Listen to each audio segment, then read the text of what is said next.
किसान साथियों राम राम। आशा और उम्मीद करता हूं कि आप सब ठीक ठाक हो।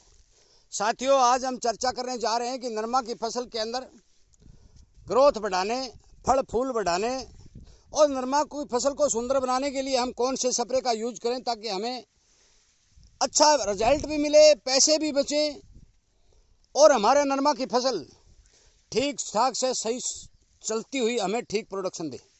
साथियों, लगातार मैं इसी तरह की जानकारी किसान हित में वीडियो बनाकर आप तक लगातार पहुंचा रहा हूं और आपसे विनय निवेदन करता हूं कि आप इन जानकारियों को हर किसान तक शेयर करके उसे आगाह करें ताकि वो बाजार के अनावश्यक खर्चों से बच करके अपनी फसल को, अपने खेत को अच्छा और सुंदर बनाए।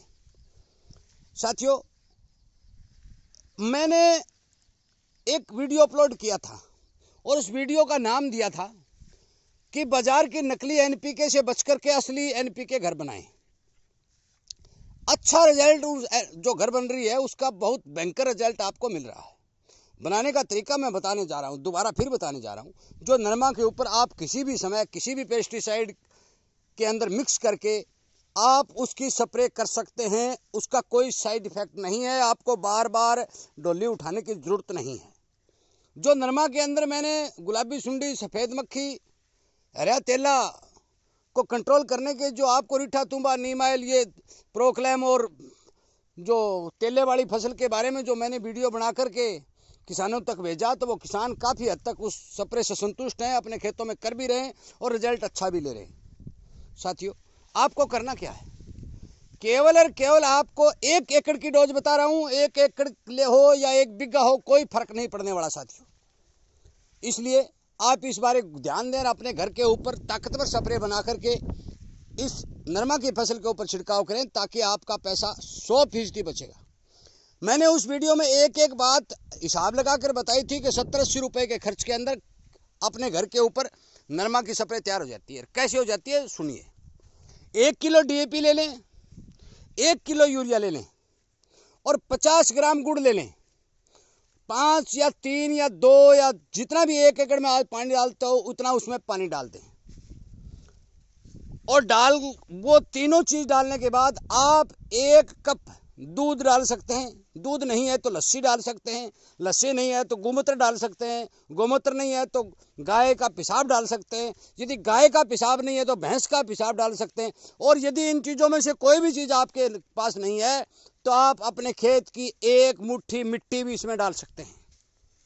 साथियों, इसको 8 और 10, 12, 15, 20 घंटे तक आप रख सकते हैं। रखने के बाद ये आपकी लिक्विड स्प्रे तैयार हो जाएगी।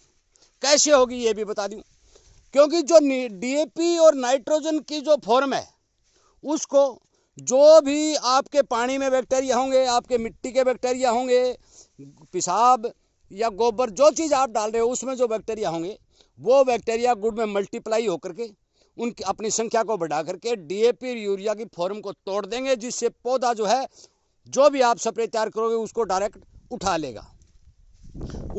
तो आपको पता है कि जो पौधा डायरेक्ट उठाएगा तो पौधे को ताकत मिलेगी तो फल फूल बढ़ेंगे। अब बात करते हैं कि इसके अंदर कोई भाई, किसान भाई कहता है बोरोन मिला लें क्या, मैग्नीशियम मिला लें क्या, जिंक मिला लें क्या, सल्फर मिला लें क्या। हर तरह के जो मतलब बाजारी प्रोडक्ट है, हर आदमी आता है वो कहता है ये पत्ते पकड़ता है, वो कहता है इसमें ये डाल दे, इस चीज़ की कमी है। भाई सुन लो बात, मुख्य पोषक तत्व, सहायक पोषक तत्व और सूक्ष्म पोषक तत्व, 3 प्रकार के तत्व होते हैं। मेनली मुख्य पोषक तत्वों की जरूरत पौधे को होती है और जिसके अंदर फास्फोरस, नाइट्रोजन और पोटास, ये 3 सबसे महत्वपूर्ण पोषक तत्व हैं। यदि तीनों की पूर्ति खेत के अंदर होगी तो मान के चलो कि आपकी फसल को कोई डैमेज होने की संभावना नहीं बनेगी। अब आप इस घोल में मिला क्या सकते हैं? भाई, घोल बनाते समय जिंक नहीं मिलाना है। साफ बात है कि जिंक का इस्तेमाल घोल बनाते समय नहीं करना है। यदि कोई किसान साथी जिंक अपने खेत में डालना चाहता है तो जब स्प्रे करे उस टाइम टंकी के अंदर ही जिंक डाल के तुरंत स्प्रे कर दे। यदि पहले जिंक का इस्तेमाल कर लेगा तो इस घोल को डैमेज होना लाजमी है।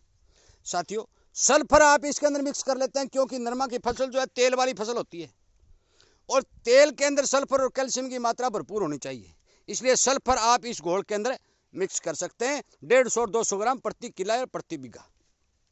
अब बात मैग्नीशियम की करते हैं। मैग्नीशियम उस समय प्रयोग करें जब आपके पौधों के पत्ते जो पीले लाल होने शुरू हो जाए नीचे से, तो आप मान लें मैग्नीशियम की कमी है। परंतु हमारी ज़मीनों में अक्सर देखा गया मैग्नीशियम की कमी नहीं आ रही है। बोरोन का इस्तेमाल करना कोई ज़रूरी नहीं है, करें या ना करें उसका मेरे को तो कोई रिजल्ट दिखाई दे नहीं रहा। वैसे कोई कहता है भी करनी है तो बेशक कर दो, परंतु बोरोन इस घोल के अंदर नहीं मिलेगा। और यदि बोरोन की मात्रा आप ज़्यादा डाल देंगे तो आपकी फसल भी जड़ जाएगी। साथियों, इस घोल का प्रयोग करके आप अपनी फसल को संपूर्ण रूप से आप बचा सकते हैं, आपकी फसल को ताकत दे सकते हैं। यदि नरमा की हाइट बहुत ही ज़्यादा हो चुकी है तो आप नरमा को ऊपर से तोड़ भी सकते हैं। ये भी मैं बता दूं कि यदि नरमा की हाइट बहुत ज़्यादा है तो नरमा को आप ऊपर से तोड़ सकते हैं। 5 फुट से प्लस जा रही है तो तोड़ दोगे तो उसमें फुटाव लाजमी बन जाएगा। और यदि हाइट कम है तो मैं आपको पहले स्प्रे के रूप में बता भी चुका हूं कि ये जिन नरमों की हाइट कम है तो वो 5 लीटर ताज़ा छाछ और आधा किलो गुड़ मिक्स करके अपने खेत के अंदर स्प्रे करें। आपके नरमा की हाइट बढ़ जाएगी, क्योंकि ये ग्रोथ प्रमोटर का काम करेगा और फसल के अंदर फायदा भरपूर मात्रा में करेगा। साथियों, वीडियो सुनने के लिए, लाइक करने के लिए तो मैं धन्यवाद ही करता हूँ। इसी तरह की जानकारी आपको मिलती रहें, आप खर्च से बचते रहें, अपनी फसल को अच्छा बनाते रहें, तो मैं उम्मीद करता हूँ कि आप इस चैनल के साथ जुड़ जाइए, ताकि किसान हित में किसान द्वारा दी गई जानकारी हर एक तौर के ऊपर आप तक पहुँचाई जा रही है। रीठा, तुम्बा, नीमाइल आदि जो भी मैं स्प्रे लगातार बता रहा हूँ, जिन स्प्रेयों का प्रयोग किसान कर रहा है पर पूर्ण रूप से संतुष्ट है और उन्हें 101% रिजल्ट मिल रहा है। यदि आप ये स्प्रे जो NPK वाली मैं घर बनाने की बात कर रहा हूँ, यदि ये डालेंगे तो आप भी संतुष्ट हो जाएंगे, क्योंकि N का नाइट्रोजन, P का फास्फोरस और K का पोटास 100% आपको रिजल्ट मिलेगा। साथियों, पोटास यदि आप मिलाना चाहते हैं तो लिक्विड पोटास आएगी, रासायनिक पोटास आएगी, K2O फार्मूला उस पर लिखा होगा। 100 ग्राम प्रति किला के हिसाब से, 100 ग्राम प्रति एकड़ या प्रति बीघा के हिसाब से आप इस घोल के अंदर मिला सकते हैं। वो लिक्विड आएगी, उसकी फॉर्म तोड़ने की कोई जरूरत नहीं है, कभी मिला लो, कोई उसमें दिक्कत आने वाली बात नहीं है। लिक्विड 1 लीटर की शीशी आएगी, वजन बहुत ज़्यादा दिखाएगी और सफ़ेद रंग की होगी। 1 लीटर के 830 और 850 रुपये के बीच में रुपए लगेंगे। 8 एकड़ में वो स्प्रे हो जाएगी। मान के चलो आप 10 एकड़ में भी डाल सकते हो तो आपका 80 और 100 रुपये का खर्चा प्रति एकड़ का आएगा। वीडियो सुनने के लिए, लाइक और शेयर करने के लिए, चैनल के साथ जुड़ करके हर किसान तक इस बात को पहुंचाने के लिए धन्यवाद करता हुआ मैं इस वीडियो को विराम देता हूं। उम्मीद करता हूं कि आप ये जानकारी प्राप्त करके अपना खर्च भी बचाएंगे, अपनी फसल भी बचाएंगे और हर एक किसान को जागरूक करने का काम करेंगे, क्योंकि ये चैनल नहीं है, ये जागरूकता अभियान है। किसान को बचाने के लिए बनाया गया है और किसान के हित में बनाया गया है। इन्हीं बातों के साथ वीडियो को विराम देता हूं और आप सब किसान साथियों का जो लगातार जागरूकता अभियान को आगे बढ़ाकर किसान को जानकारी दे रहे हैं, किसान के हित में काम कर रहे हैं, उन सब बातों के लिए मैं आपका कोटि कोटि धन्यवाद करता हूं और उम्मीद करता हूं कि आप जरूर इन बातों के ऊपर ध्यान देंगे। जय हिंद।